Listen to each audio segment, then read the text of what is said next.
امروز میخوام 11 تا نکته خیلی مهم و ضروری و حیاتی رو بهت بگم برای یه جاب اپلیکیشن. حالا این جاب میتونه چه توی اینداستری باشه، چه توی آکادمیک باشه، چه میخوای برای پی اچ دی اپلیکیشن انجام بدی، مدارک تو آماده بکنی، اپلای بکنی، یا هر جای دیگه ای. یه سری نکات هستن که اگه بهشون دقت بکنی و در نظر بگیریشون، میتونی توی پروسه مهاجرت، توی پروسه به دست آوردن اون شغل ها رو ضرورتا شاید نیازی به مهاجرت هم نداشته باشه، خیلی موفق بشی. پس با من همراه باشین تا این 11 تا مورد اساسی و حیاتی رو که در طول چند سال بر اساس تجربه به دست آوردم به شما بگم.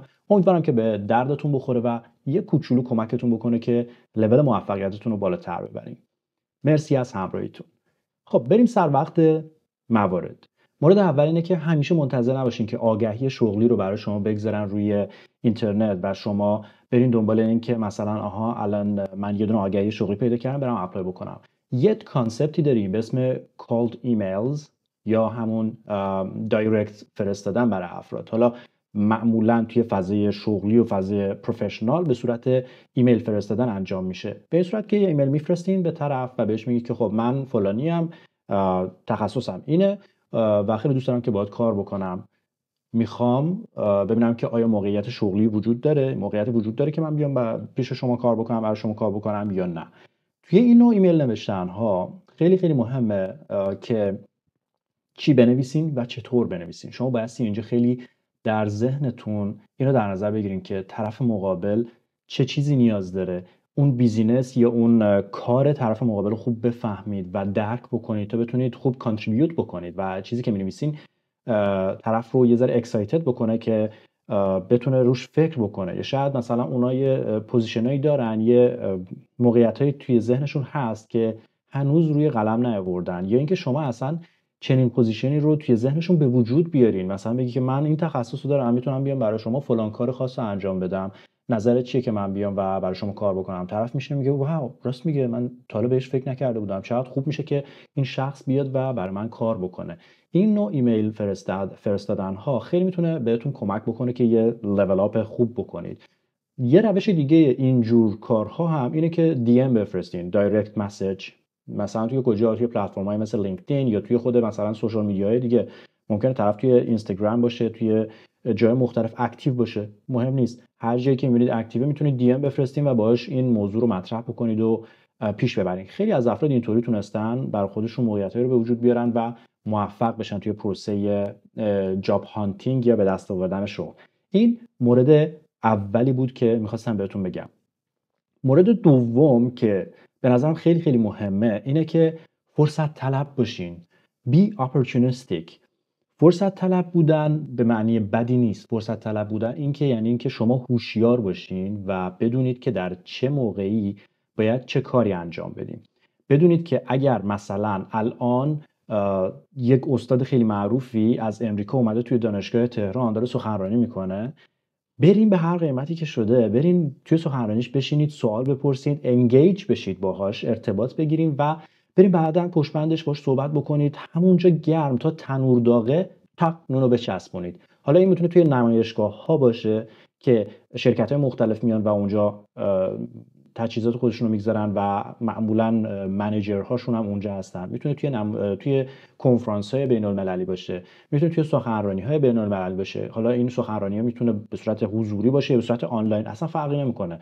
مهم اینه که شما بدونید که چطوری میشه این موقعیت های خوب رو شناسایی کرد و چطوری باید اپروچ بکنید. برای این قضیه برین یه ذره مطالعه بکنید که چجوری میشه یک سمال تاک خوب برگزار و برقرار کرد. اینکه چطوری یک مکالمه رو شروع بکنیم و چطوری موفقیت آمیز یک مکالمه رو شروع بکنیم، این خیلی مهمه. و همیشه توی ذهنتون باشه که با یک شخصی که در لول مثلا هایرینگ منیجر هست، در لول سی او کمپانی هست، یا یه پروفسوری که یه گروه رو داره اداره میکنه، چطوری شروع بکنیم به صحبت کردن، چطوری درخواست خودمون رو مطرح بکنیم. پس یادتون باشه گزینه دوم، مورد دوم اینه که فرصت رو بشناسید و فرصت رو غنیمت بشمرید و به قول خودمون فرصت طلب باشین توی قضایای خاص و موقعیت‌های خاصی که یک مدیر، یک استاد، یک شخصی ممکنه اومده باشه و در دسترس شما باشه بلافاصله. مثلا شما یه پروفسور رو می‌بینید که خیلی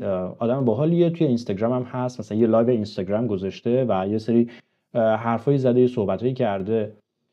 یک موقعیت اینه که شما که اونجا این بلا فاصله بعد اینکه لایو تموم شد براش دایرکت بفرستین، چون میدونید که لایو اونجاست، الان هست در دسترس و اینستاگرامش رو شاید چک بکنه. یک دایرکت بفرستین بهش و بگین که چقدر لذت بردین و درخواست خودتون رو مطرح بکنید. مورد دوم اینه که یک ایمیل براش بفرستین بگین که چقدر لذت بردین و درخواست خودتون رو مطرح بکنید و اینجوری بهش بگین که شما فالوش میکنید، بعد بفهمه که شما دیدید و درک کردید و فهمیدید همین قضیه رو. این خیلی خیلی مهمه این نکته ها بچه‌ها. مورد سوم اینه که ببینید برای افراد اوکی دادن رو راحتش کنید، خیلی کامپلیکیتش نکنید. خب مثلا شما ممکنه یک شخصی یه اپلیکنت خیلی قوی باشه، خیلی خوب باشه، ولی انقدر همه چیزو پیچیده بکنه که طرف از آفر دادن بهش ترس داشته باشه. مثلا میگه که خب خیلی سریع میتونی بیای، یه ماه دیگه میتونی بیای، نه من الان یه شغلی دارم نمیتونم، بعد 6 ماه دیگه بیام. در حالی که یه شخص دیگه میاد میگه که آقای دکتر فلانی یا آقای جیم کری، مثلا شما که مدیر فلان شرکت هستین، من پیشنهاد اینه که من این تخصص رو دارم، نظر چی که من بیام یه ماه برای شما کار میکنم بدون حقوق رایگان، این یه ماه شما نگاه بکنید، اگر راضی بودین با من قرارداد ببندین، اگر راضی نبودین اصلا اشکالی نداره، من میرم و کل هزینه این ماه بر عهده خودمه. اون هایرینگ منیجره یا اون طرفی که داره دنبال یه نیروی کار میگرده و میخواد کسی استخدام بکنه، وقتی همچین چیزی رو میبینه میگه که واو، خب این خیلی راحته، برای من هیچ الزامی نداره، برای من هیچ تعهدی ایجاد نمیکنه و من 1 ماه 2 ماه فرصت دارم که اینو بررسیش بکنم، ببینمش و بر اساس پرفورمنسش بگم که آره میخوامت یا نه نمیخوامت. خیلی از وقتا هم طرف که یه همچین آفری بهش بدین خودش میگه که خب نه، تو که برای من کار بکنی منم یه حقوقی بهت میدم، یه پولی بهت میدم که حداقل خیلی هم اگر نشد ضرر نکرده باشی. اینجور چیزا خیلی مهمه و دقیقاً یه یوتیوبر خیلی معروفی هست علی عبدال که یه کمپانی خیلی بزرگی هم داره، خودش میگفت که من چندین و چند نفر رو به این شکل استخدام کردم که اومدن بهم گفتن که مثلا فلانی ما میام برات کار میکنیم، حالا نگاه بکن، اگه راضی بودی خوبه ما رو بگیر، اگه راضی نبودی اشکال نداره، ما یه تجربه داشتیم با هم آشنا شدیم، خداحافظ و من میرم و شما هم به کار ادامه میدی. و خیلی خیلی پروسه رو راحت کرد برای اینکه بهش بگیم بله بیا. پس یادتون باشه همه چیز رو راحت کنید برای طرف مقابل. گزینه چهارم که یه گزینه خیلی مهمیه اینه که ببینید برای خودتون یه پورتفولیو بسازین. پورتفولیو چیه؟ ببینید سابقه کارهاتون، مثلا مخصوصا بچه‌ای که کارشون به نوعی کار عملیاتیه، مثلا کار ساختنی داره، کار دیزاین داره. مثلا شما ممکنه شخصی باشین که تو زمینه مهندسی معماری باشین یا کسی که دیزاین انجام میده. نمونه کاراتون رو بذارید، اکسپرس بکنید خودتون رو. حتی اگه مثلا شما کسی هستین که چه میدونم ماتریال ساینتیست هستین یا مهندسی پزشکی خوندین یا بایو ماتریال دیزاین کردین، مثال میزنم براتون، یا پروگرامر هستین یه پروگرام هایی رو نوشتین، اینا میتونید شوکیس بکنید، میتونید بگین که خب ببینید این لیست کارهای منه، من اینو ساختم، این عکسشه، این دیزاینشه، فلانه، این پروژمه. و با ساختن یک پورتفولیو برای خودتون اعتبار ایجاد میکنید. کجا مهمه؟ توی مصاحبه شغلی مهمه، توی اپلای برای اینداستری خیلی مهمه، توی وقتی که شما دارین برای پی اچ دی اپلای میکنید، برای پست داک اپلای میکنید. حتی اگه شما پابلیکیشن خوبی هم نداشته باشین، یعنی تعداد زیادی مقاله هم نداشته باشین، با داشتن یک پورتفولیوی خوب و قوی میتونید به طرف اثبات بکنید که شما یه شخصی هستین که توانمندین، یه دانش‌ها و توانایی‌هایی رو دارین که میشه ازش استفاده کرد و میشه پیاده‌اش کرد. ضرورتی نداره که حتما 100% شما همه چیزتون در قالب مقاله باشه. یه پورتفولیوی خوب میتونه خیلی چیزا رو در مورد شما ثابت بکنه. اینم یه نکته خیلی حیاتی بود که خواستم بهتون بگم. گزینه پنجم خیلی مهمه و خیلی از افراد روش تمرکز دارن و همش دارن راجبش صحبت میکنن، من جمله خود من، کاور لتر و رزومتونه. حالا کاور لتر میتونه انگیزه نامه باشه، SOP باشه، letter of motivation باشه، یا همون کاور لتر خودمون باشه، ریسرچ استیتمنت باشه، هر چیزی که هست اون لتره. و رزومتون یا همون CV تون سعی بکنید خوب و دقیق و درست اینا رو تنظیم بکنید. فرمت داره، نه یا این یه رزومه طولانی 10 صفحه‌ای درست بکنید. سعی بکنید که مسائل کامپکتش بکنید، سعی بکنید آسون بکنید برای طرف که رزومه شما رو بخونه، دایجستش بکنه، خیلی راحت بتونه خب بدونه که مثلا این کاوه این کارا رو کرده، این تخصصا رو داره، این دستاوردها رو داره، این تجربه داره. اینطوری وقتی راحت بشه خوندنش و فهمیدنش، خیلی بهتر میتونه تصمیم بگیره در مورد شما که شما آیا فیت هستین برای اون پوزیشنی که این الان دنبالش هست یا نه. در ویدیوهای دیگه من خیلی زیاد در این مورد صحبت کردم، اینجا نمیخوام خیلی باز تاکید بکنم راجع به دیتیل همه قضیه ها. توی کاور لترتون، توی انگیزه‌نامه هاتون یادتون باشه خیلی اشتباه بزرگی که افراد میکنن توی انگیزه‌نامه نوشتن اینه که میان همه چیزو در مورد خودشون مینویسن. من فلانی ام، من این کارو کردم، من اون کارو کردم، این موقعیت به من کمک میکنه که اینطوری رشد بکنم، به این جاها برسم. این اشتباهه. انگیزه‌نامه درباره انگیزه شماست، کاور لتر درباره انگیزه شماست، ولی it's not all about you, it's about them.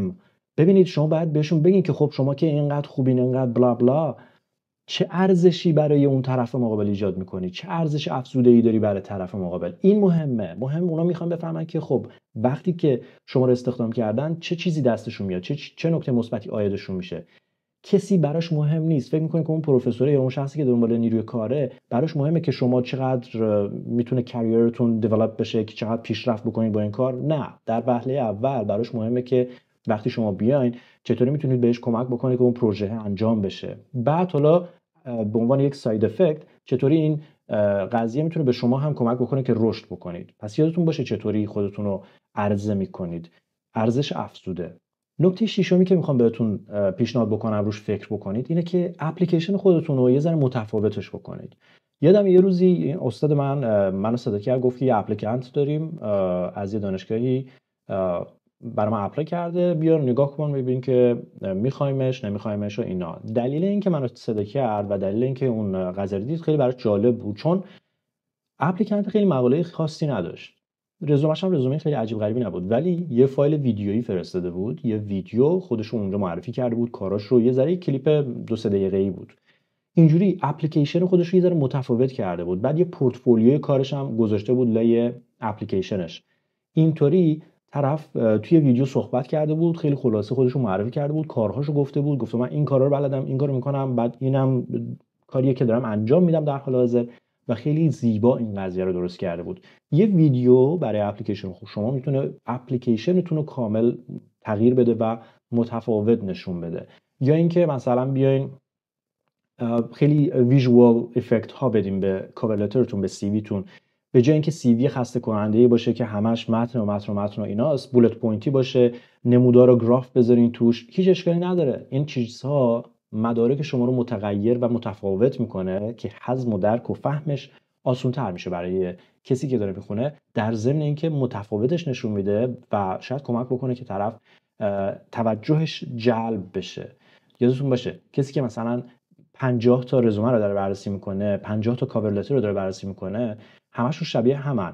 وقتی یه دونشون دوتاشون متفاوت باشه از اون یکی‌ها، توجهش رو جلب میکنه، یه ذره بیشتر نگاهش میکنه و همین یه ذره بیشتر نگاه کردنه میتونه به شما اون موقعیت رو بده. باور بکنید این قضیه رو. نکته دیگه اینه که اون وایب رو بفهمید، اون حس و حال طرف مقابلتون رو بفهمید، حالا چه پروفسور، چه کمپانی، هر چیزی که هست. آیا شخص مقابلتون خیلی رسمیه، خیلی جناب آقای دکتر فلانی، سرکار خانم فلانی اینجوریه، یا نه یک آدم ریلکس کژواله که مثلا بهش بگی کاوه براش اوکیه، نیازی نیست که حتما بهش بگی جناب آقای دکتر فلانی. این قضیه رو درک بکنید و توی نوشتن مدارکتون یه ذره فکر بکنید، یه ذره توی ایمیل نوشتنتون فکر بکنید که چی کار باید بکنید. پیشنهاد میکنم که حتما توی فضای آکادمیک آفیشیال و فرمال باشین و حتما سعی بکنید که بگین که مثلا دیر پروفسور فلانی یا دیر دکتر فلانی. خیلی خوب نیست که دفعه اول مخصوصا طرف رو به اسم کوچیک صدا بکنید، ولی توی خیلی از کمپانی‌ها اینجوری نیست. وایب کمپانی رو بفهمید، ببینید که نیاز هست من بگم که پروفسور فلانی یا نه. اگه بهش بگم مثلا جیم، جو، کاوه، علی، احمد، نقی، بازم خوبه و اوکی هست براش. وقتی اینا رو فهمیدین توی مدارکتون این رو ریفلکت بکنید و توی مخصوصا توی ایمیلی که می‌نویسین اینو بهش دقت بکنید. یادتون باشه. مورد شماره 8 که میخوام بهتون بگم اینه که از بلا بلا بلا بلا خودداری بکنید. ببینید طرف وقت براش ارزشمنده و دوست نداره که وقتش تلف بشه برای هیچی. وقتی شما توی مدارکتون یه سری مطالب زیادی که ارزش آنچنانی هم اضافه نمیکنه میگذارید و مینویسین، طرف خسته میشه و نمیخونه، مطالعه نمیکنه. پس سعی بکنید خیلی بلا بلا رو قطعش بکنید، straight to the point. دقیقاً اون چیزی که میخوایم بگین و درست و خوب و کوتاه و دقیق بنویسید. نیازی نیست که شما بیاین داستان زندگیتون رو از اول تا آخر برای طرف بگین. نکته های مهم و مثبتی که توی شما وجود داره، توی دستاوردهاتون وجود داره و میتونه کمک بکنه به شما و ارزش افزوده ایجاد بکنه در اون موقعیتی که دارین براش اپلای میکنید. اینا نکته مهمیه که باید بهش دقت بکنید وقتی که دارین اپلای میکنید، وقتی که دارین مدارکتون رو می‌نویسین. پس از بلا بلا بلا بلا بلا نوشتن و خیلی چیزای اضافه نوشتن خودداری بکنید. چیزی که لازم نیست رو ننویسین. چیزی که بالا نوشتین پایین دوباره تکرار نکنید چند بار و چند بار. این باعث میشه که متنتون بیخودی طولانی بشه، طرف خسته بشه از خوندنش و وقتی خسته شد دیگه تصمیم مثبت در مورد شما نخواهد گرفت.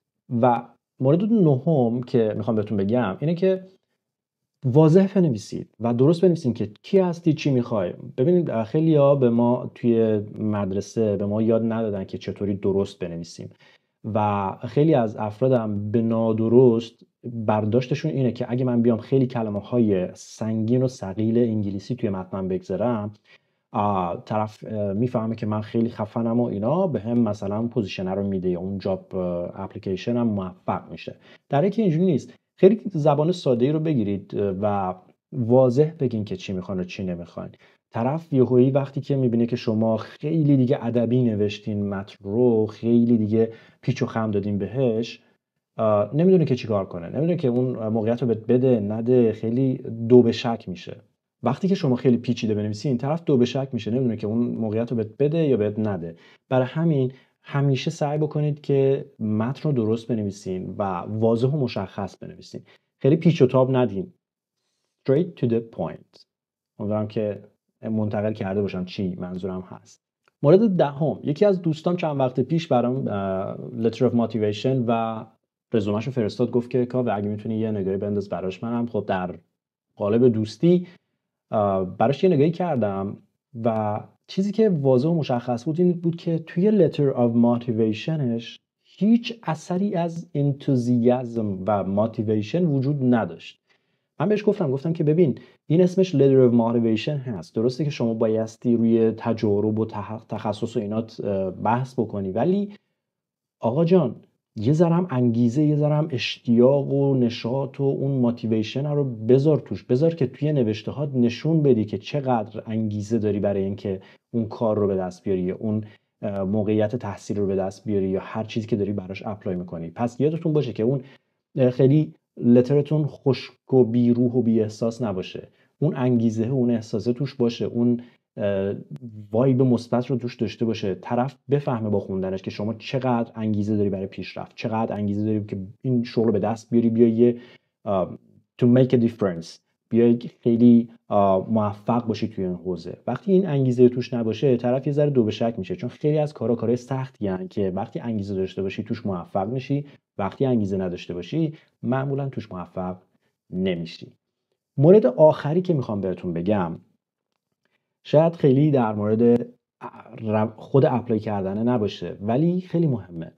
هر جایی که هستین به لحاظ عقلانی و به لحاظ اخلاقی خیلی مهمه که کارتون رو به درستی، به خوبی و سالم انجام بدین. وقتی که شما کارتون رو به خوبی انجام بدین، هر جایی که باشین طرف به شما ریکامندیشن لتر یا توصیه‌نامه خیلی خوبی میده و توی اپلیکیشن ها توصیه‌نامه ها بسیار بسیار مهم هستن و تصمیم گیری برای اینکه شما رو بگیرن یا شما رو نگیرن بعضی وقتا به دلیل این توصیه‌نامه ها از بین میره.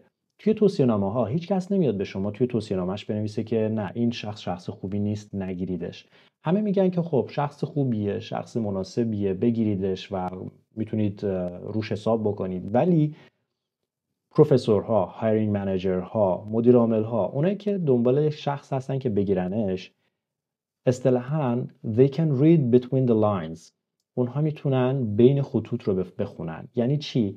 یعنی از نوع متن اونا میفهمن که اون کسی که به شما توصیه نامه داده واقعاً منظورش اینه که شما خوبید یا نه خواسته از سرش وا بکنید.